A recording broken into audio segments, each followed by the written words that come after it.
What is up, everyone? Welcome back to the channel. Steel Ball Run drops on Netflix on March 19th.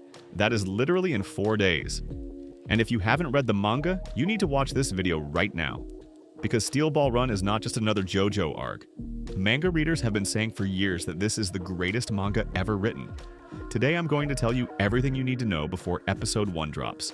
No major spoilers, just enough to understand what you're walking into.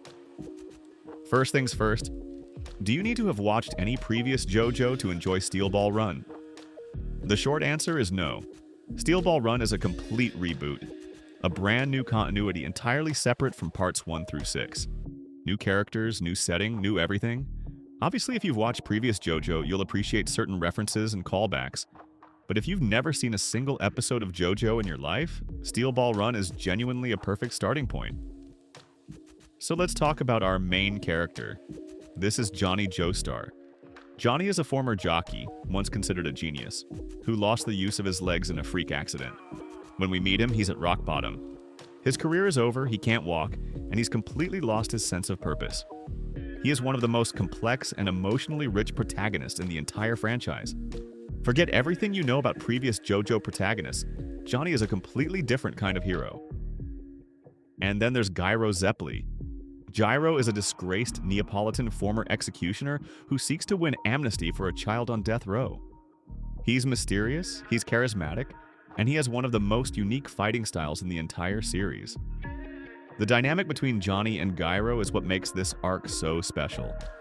Critics have called their relationship one of the best platonic friendships in comics, as they transition from rivals to close allies who make sacrifices for one another. Now let's talk about the setting.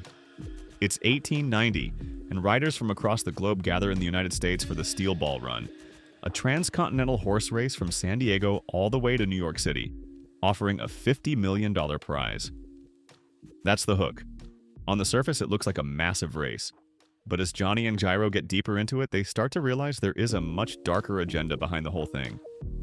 The race is just the stage. What happens during it is where things get insane.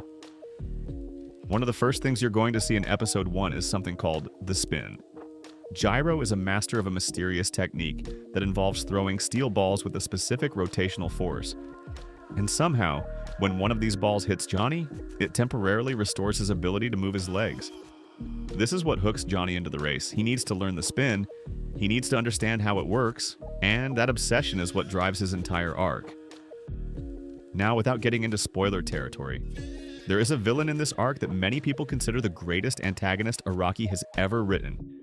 His name is Funny Valentine, and he is the President of the United States. Valentine has secretly engineered the entire race to serve as a front for his own agenda.